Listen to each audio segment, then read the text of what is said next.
Now, I don't mean to get freaking crazy on you, but I've got a rather peculiar story to tell you today. I'm going to get right into it. Here we go. First, hope you guys are having an awesome Tuesday. And secondly, I hope you had an awesome 3-day weekend, if you had one. I did for Memorial Day, and it was awesome.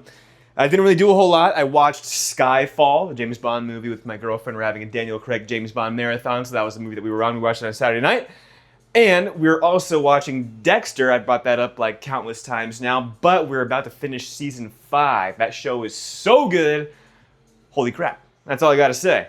The story, though, the meat and potatoes of today's video and why you frickin' clicked into the frickin' first frickin' place. I'm about to do some dishes and stuff, but you know what? I actually got proof of what I'm about to say. Okay, also I'm just gonna stop edging it. I won, so in 2022, I won a year's worth of free Hot Pockets. It was through Hot Pockets Halo Infinite giveaway. I think there was 3 prizes. I got either like the 3rd place or the 2nd place prize. And what I won was a year's worth of free Hot Pockets and, the best part, this shirt, this exclusive Hot Pocket pocket tee. Have I worn it? Nope, not even once. But I am never gonna get rid of it, ever. Dude, even when I have a man cave, when I'm like 45, 50 years old with a man cave, I'm 100% gonna frame that and put it on my wall. But also, just want to cut through some of the fluff for a second. That the year's worth of Hot Pockets thing was kind of a scam, I'm not gonna lie. It was a legit giveaway, and I really did win. Like, it was like the Danimals, giveaways, and oh shit, did I leave my freezer open all frickin'? Okay, well, they worded it, I'm sure there's some fine print somewhere that I did not read, but who does?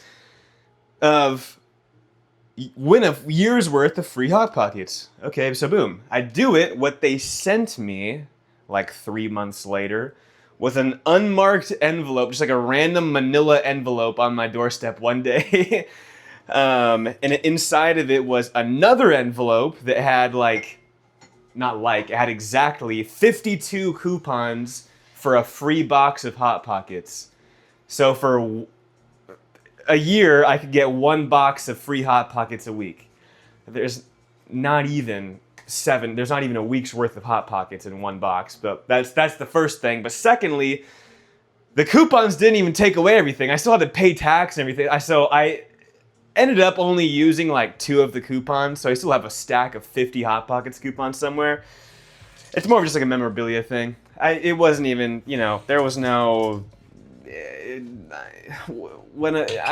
was more like work to go and get the free Hot Pockets than it was to just go buy some Hot Pockets. So first of all, Hot Pocket, you're on my shit list because of that. That was really lame, first of all. How are you going to make a 22-year-old with bills to pay and stuff think you want a year's worth of free food?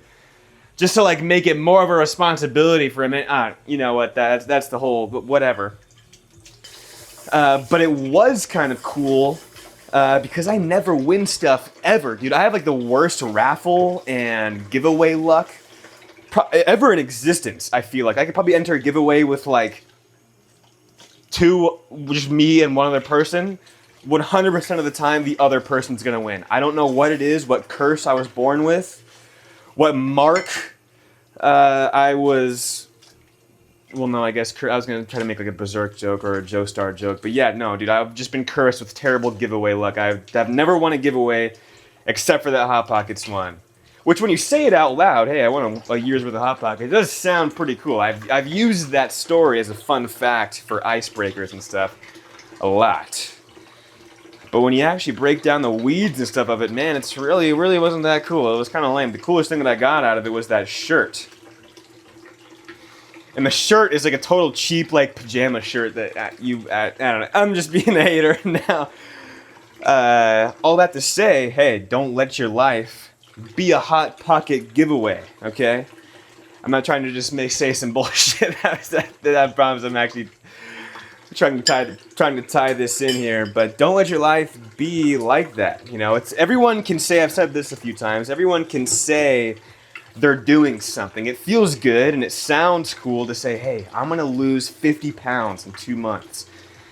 hey, I'm gonna write a book over the next 6 months, 6 weeks. Hey, I'm gonna get my abs to show. Hey, I'm gonna insert whatever. It's a lot easier to say you're gonna do something. And again, like I said, it sounds cool to say you're gonna do something. Other people are like, oh wow, that's some. I mean, when you hear somebody say some lofty goal, it's always like, oh, that's respectable, blah, blah, blah. You know, you have like there's a mind, a notion that kind of goes on in your mind whenever someone has some respectable or commendable goal, but saying it is one thing and doing it is a completely different thing. And I feel like a lot of the time, myself included, we get caught up in this. I worded that weird. A lot of the time, people, myself included, there we go, get caught up in the I say I'm going to do XYZ phase instead of just doing X, Y, and Z and then showing the results. That's where life, I mean, not really happens, but that's what life should be about, I would say. The proof is in the pudding. You know, that's a freaking saying as old as I don't know, pudding. The proof is in the pudding. Is your life just an empty pudding bowl, or do you actually have some shit going on? Are you actually doing the stuff that you're going out and setting your mind to, or telling other people you're gonna do it? And it's like, it kind of sucks because like it feels cool, it feels flashy to say those things and be like, yeah, I'm gonna blah blah blah blah blah. Oh, dude, cool. Whoa, are you gonna? It's fun. It's cool to talk. It's like almost like bragging, but like you don't have to actually do any work, But it's a lot cooler feeling and cooler looking when you say, yeah, I did this, this, and this, and here's my results for it. Here's my freaking six-pack. Here's my $1,000 from mowing those lawns. Here's my whatever, Show up to the party with the pudding, all right? Don't be the guy that doesn't have anything in his arms when he shows up at the door to the party. Okay, I just got super locked in washing this bowl for a second there, but honestly, I don't really have a whole lot else to say. Today was a good day, though. It was a good day getting back into the grind of things after the 3-day weekend. I saw a few memes that I was just like, that's so real, where it's like it takes, however long, 21 days, I think this is the general scientific statistic, to build or form a habit. It takes 21 days. But the second I get one 3-day weekend, bro, my body is fully reverted to having that as my schedule. Yesterday was such a perfect blend of just vegging out and getting shit done, where I wish every day could be like that. I'm not gonna lie, it was very nice. Took the day off from the gym though.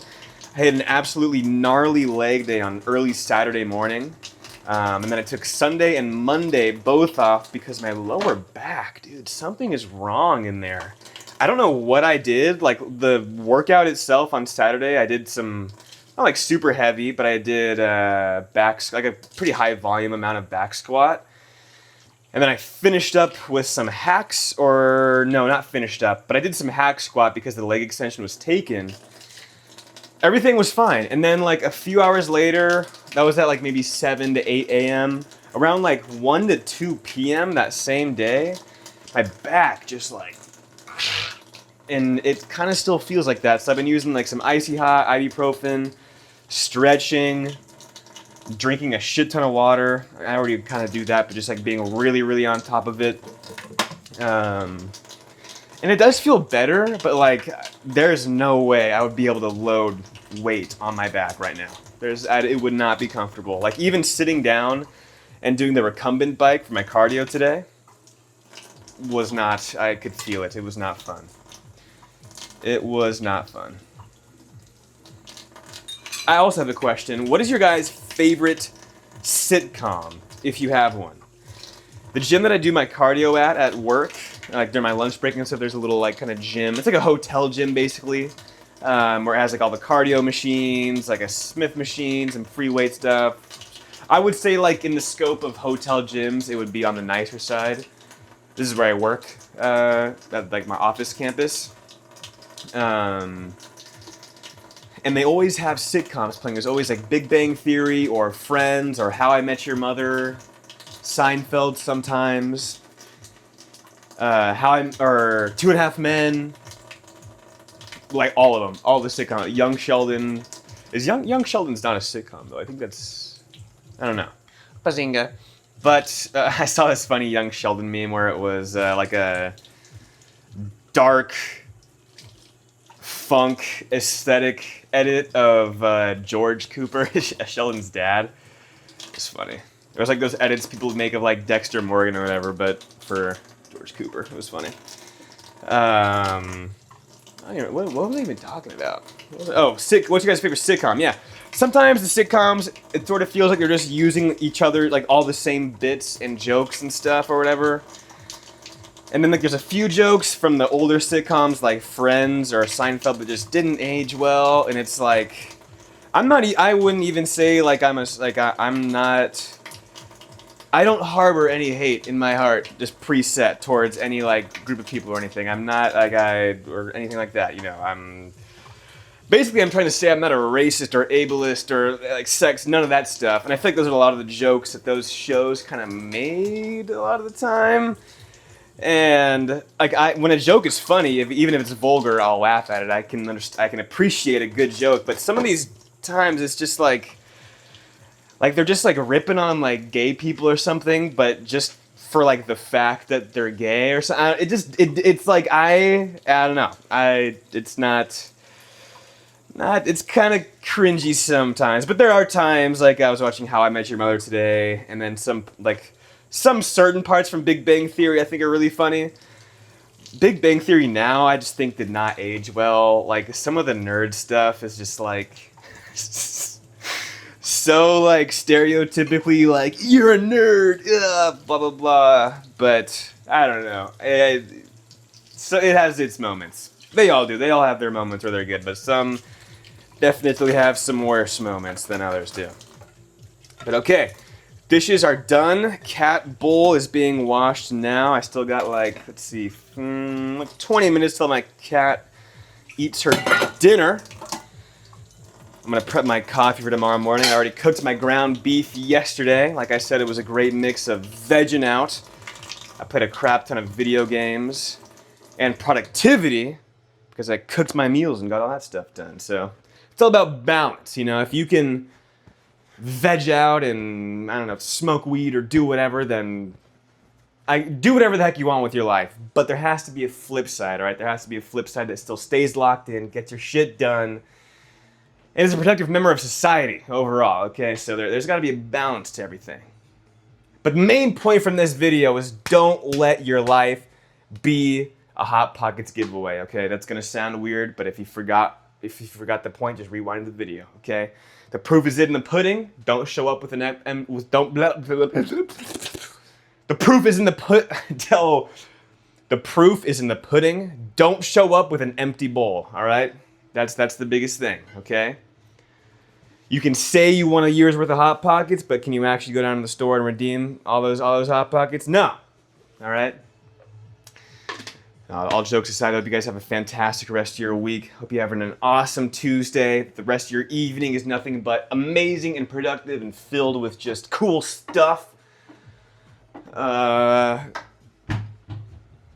Okay, yeah, that's it. I'm gonna go edit this video together, and then that'll be it. Have an awesome rest of your day.